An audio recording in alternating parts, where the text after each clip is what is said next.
It was at night, on the 26th of December 2025. People ran into the streets of Hargeisa carrying two flags. One was their own, the other one was Israeli. You see, a few hours earlier, a phone call had been broadcasted to the world. On one end of it, the Prime Minister of Israel. On the other end, the president of a country that officially did not exist. Israel had just become the first member of the United Nations to recognize the Republic of Somaliland as a sovereign state. 34 years of asking, and it was over in an afternoon. I want to tell you what happened before that phone call and what has happened since. Because the celebration in Hargeisa was real and the joy was earned. But recognition is not a gift. Recognition is a transaction. Somebody pays. So who paid? What did they hand over and why? All these months later, is Israel still the only country that has said yes? Let me take you back to the beginning, because the beginning explains everything. On the 26th of June 1960, British Somaliland became independent, a real country, a flag, a government. Congratulations arriving from capitals around the world. It lasted 5 days.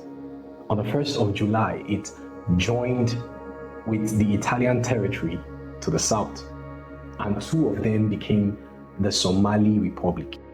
One country, one capital in Mogadishu. Now, here is the detail that Somaliland has built its entire legal case on. There was never a properly signed act or union with matching documents on both sides.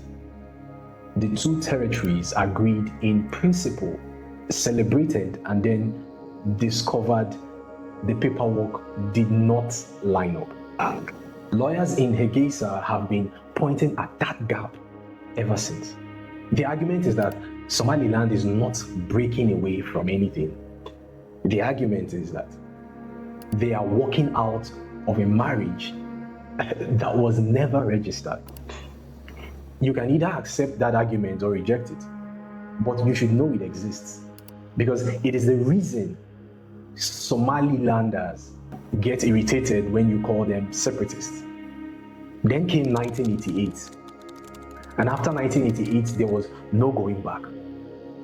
The government of Said Barre had been fighting a rebellion in the north. Its answer was to send the Air Force, not against a border, against Hargeisa. Planes took off from the city's own airport, turned around and bombed the city they had just left. Tens of thousands of people died. Hundreds of thousands walked to Ethiopia. What was left of the city was rubble. Survivors gave it a name that is still used today in Somaliland's official documents, Africa's Dresden. I want you to notice something about that. It is not only a memory, it is an argument. Every recognition campaign Somaliland has ever run starts there, with a state that bombed its own second city. When the Barre government collapsed in 1991, the South fell into a war. Somaliland went a different way. On the 18th of May 1991, elders meeting in Bora declared the old republic restored, and then did the thing that impressed people. They talked, clan by clan, conference by conference. Over years, they negotiated, fighters out of the field and into something resembling a government. No foreign army did it for them. They built a parliament with a chamber of elders sitting inside it, which is an old hybrid tradition and paperwork, and it's held. They have held elections since, real ones. One presidential race was decided by fewer than 100 votes out of more than 1 million, and the man who lost accepted it and went home. In November 2024, an opposition candidate beat a sitting president, and the sitting president also went home. So here's the obvious question. If it works, why has nobody recognized it? 3 reasons. And only one of them has anything to do with Somaliland. The first is a rule African states wrote for themselves back in 1964. Colonial borders stay where they are. The logic was that if you open one border, you invite 100 claims, and half the continent has a region with a grievance. Recognizing Somaliland means telling every one of them that a well-behaved breakaway gets rewarded. The second is Mogadishu. Somalia says Somaliland is Somali's territory, and Somalia holds the seat at the United Nations, at the African Union, at the Arab League, at the Organization of Islamic Cooperation.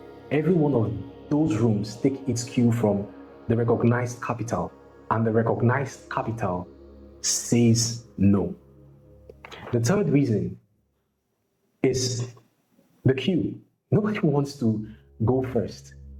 Ethiopian officials have a joke about it. Ethiopia will not be the first country to recognize Somaliland, but Ethiopia will not be the third either.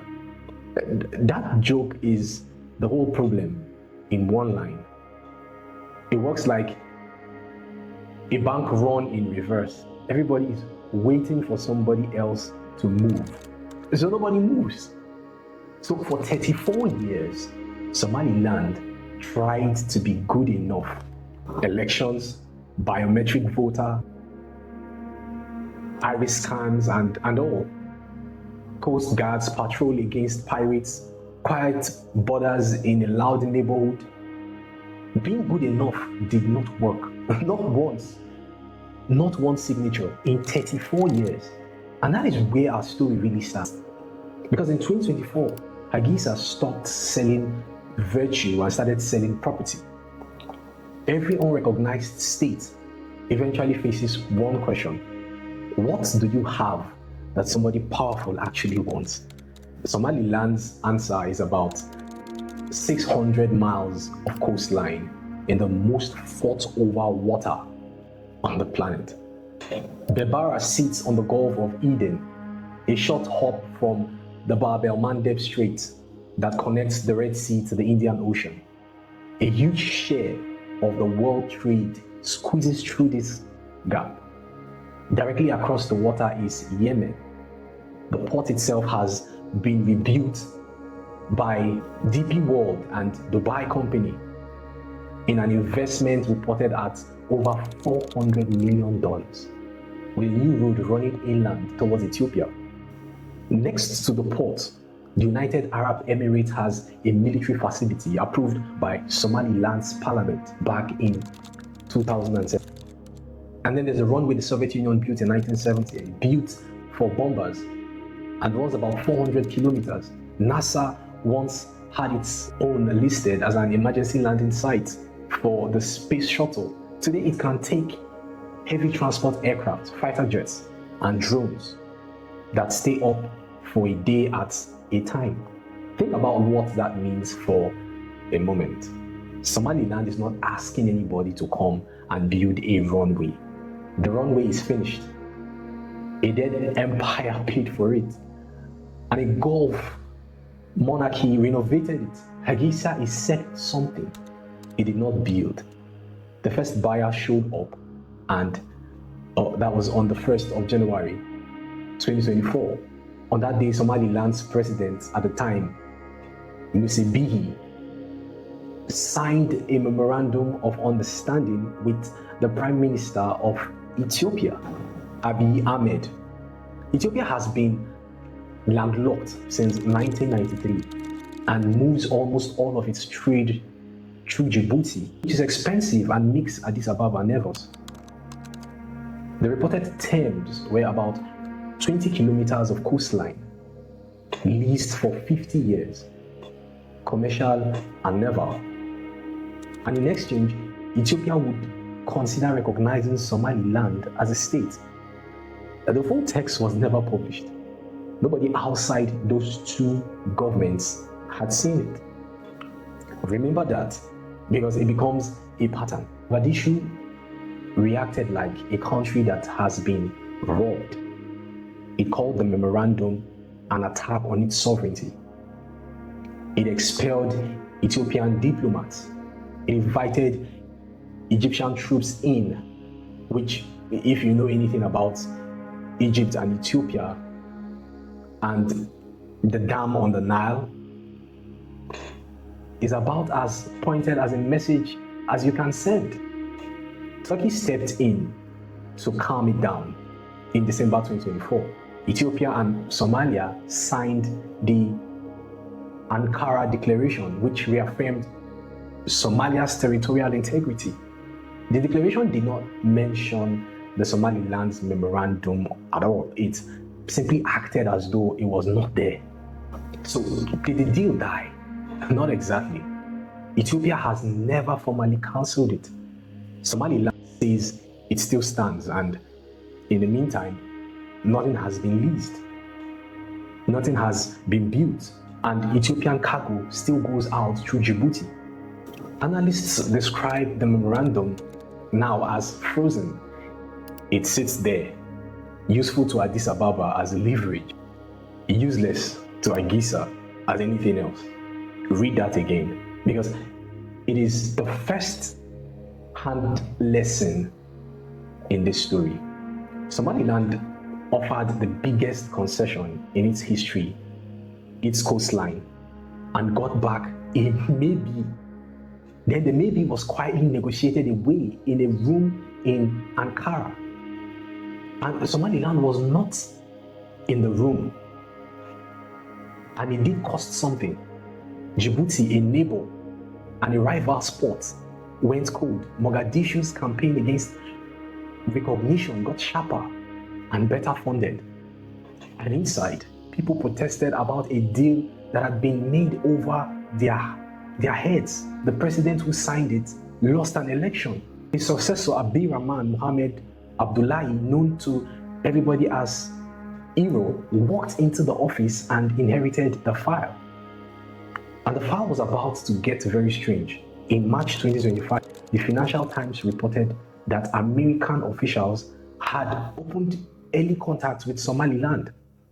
The shape of the conversation, according to that reporting, was recognition in exchange for a military base near Berbera. And according to the same reporting, something else came up in those conversations. The possibility of resettling people, including Palestinians displaced from Gaza. Now, everybody denies this. Somaliland's president went on Sky News Arabia and rejected any resettlement negotiation. He said the Palestinians are brothers and that Somaliland would support whatever the Arab state agreed on. Somalia rejected the idea outright as well. Reuters later reported that both governments said no formal proposal had reached them. Hold that, because it keeps coming back. And the denials do not at all match.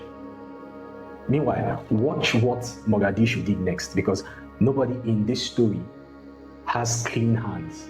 Somalia offered Washington control over ports and airbase, including Berbera, a port Somalia does not run, in a territory Somalia does not govern. Hero dismissed it in one sentence. The leadership of Somaliland rests with him and his people. He said, and nobody else negotiates over Somaliland's territory. Then in early 2026, lobbying records started circulating. They suggested Somalia's ambassador in Washington had been offering something else, that Somalia itself would consider joining the Abraham Accords and normalizing relations with Israel if Washington and Israel would agree not to recognize Somaliland. sit with that for a second. The issue's public position is that dealing with Israel is a betrayal of the Palestinians. The issue's private position, if those records are what they appear to be, was that dealing with Israel was available at the right price.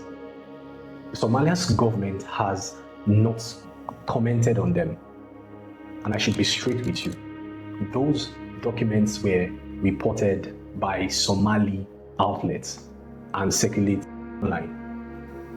They have not been independently authenticated in a way I would call settled. Through 2025, the military traffic kept increasing. In late November, the commander of United States African Command flew into Hargeisa, met the president and Lord Berbera. There was a bill in the American House of Representatives instructing the government to recognize Somaliland. It was introduced in June 2025. It never got out of committee. It is still sitting there. And then, on the 26th of December 2025, Israel moved. The Israel Prime Minister, the Israel Foreign Minister, and Somaliland's president signed a joint declaration of mutual recognition. Israel described it as being in the spirit of the Abraham Accords. Somaliland said it intended to join those accords. Its foreign ministry posted forwards online. Somaliland's moment has arrived. The American president was asked about it the same day. He said he was not ready. That answer is going to explain the next 8 months. The reaction elsewhere was fast, and it was almost unanimous. Egypt rejected it. The Arab League restated its support for Somalia's territorial integrity, and so did Saudi Arabia, the United Arab Emirates. Turkey called it unlawful, and African Union said the same. IGAD, the regional bloc, said the same. The Security Council held a session on it. The European Union asked everybody to talk. One member of the Security Council did not join the condemnation: the United States. On the 6th of January 2026, Israel's foreign minister landed in Hargeisa. 22 countries and the Organization of Islamic Cooperation put out a joint statement calling the visit a clear violation of Somalia's sovereignty. In February, Israel welcomed Somaliland's first ambassador. In April, Israel appointed its own. In June, he flew to Jerusalem, visited Yad Vashem, and opened his country's embassy in West Jerusalem. Most countries keep their embassies in Tel Aviv precisely because Jerusalem's status is disputed. Somaliland, with exactly one recognition to its name, puts its only embassy in the most contested city on earth. That is not caution. That is every bet has odds. Now, what was actually, because nobody outside a very small room knows about that. In the town of Las Anod in the east, turned into a war. Somaliland shelled a city it claimed as its own. And the eventual toll, Somaliland's federal government recognized the administration that had taken over. SSC Khartoum was renamed the northeastern state with its capital at Las Anod. How much land Somaliland actually lost is genuinely disputed. Research from the Rift Valley Institute reports estimates of up to 30%.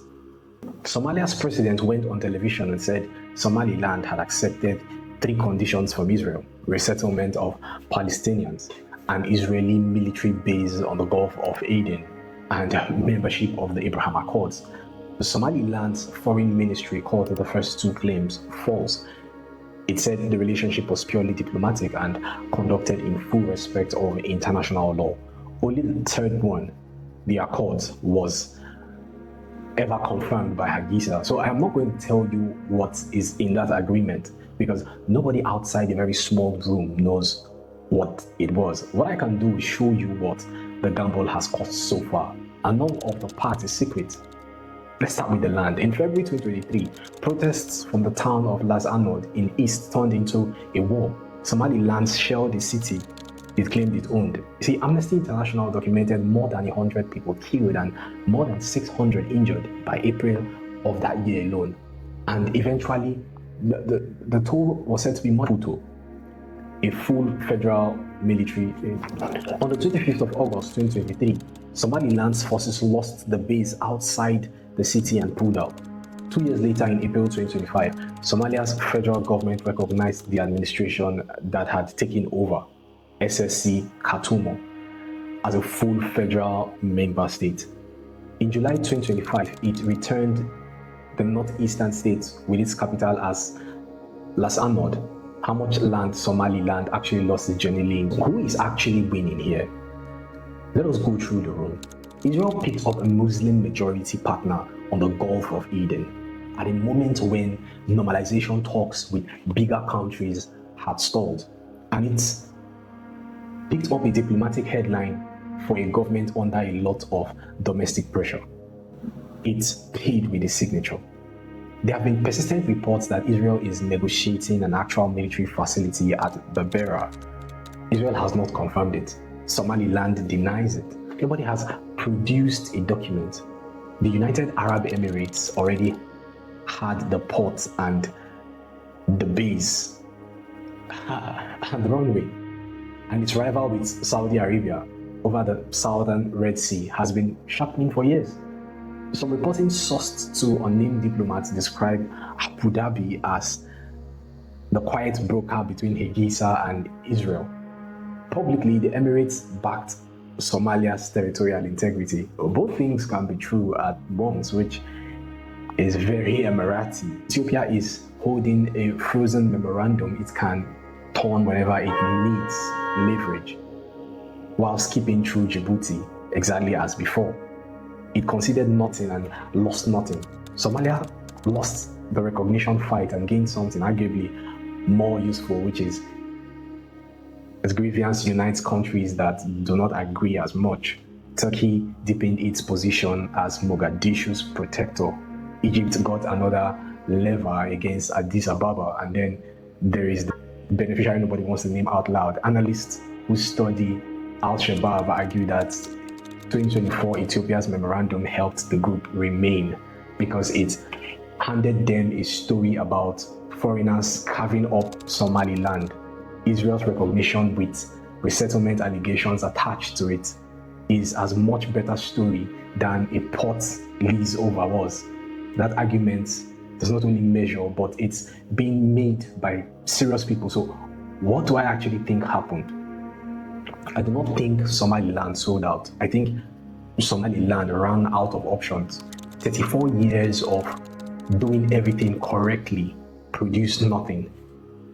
Then the government arrived to find a war lost in the east, protests in the west, droughts, a stalled economy, and an empty diplomatic tray, and somebody finally made an offer. That is not a conspiracy. That is a country with no leverage taking the only deal on the table. The uncomfortable part is that no leverage is exactly the condition a buyer's market runs on. Everybody in this story understands that Hargeisa could not walk away.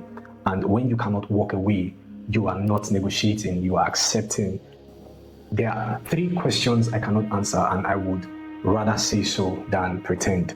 The first one is, what is actually written in the joint statement with Israel? Somaliland's cabinet approved it in July 2026 and sent it towards Parliament. A former president of Somaliland has publicly asked his own government to publish the terms and said the constitution does not allow anything that harms Muslims. If the agreement is as ordinary as Hargeisa says, publishing it costs nothing. The second one was resettlement ever really on the table in any conversation with anybody. Everybody denies it, but the denial have shifted over time and they do not say the same thing. And the third one, if Washington eventually does recognize Somaliland, will it be because Somaliland holds elections or because there is a Soviet runway pointing at the Bab el-Mandeb? I said at the start that recognition is a transaction. Here is the last thing worth knowing about the transaction. The buyer sets the price and the buyer decides when to pay. Somaliland has now put coastline, basin access, mineral rights, a great deal of goodwill in the Muslim world, and one election cycle on the table. It has paid one signature. Sovereignty is not something a stronger country hands you. It is a claim you have to survive on. Whether Somaliland survives this one, we are going to find out over the next 3 years.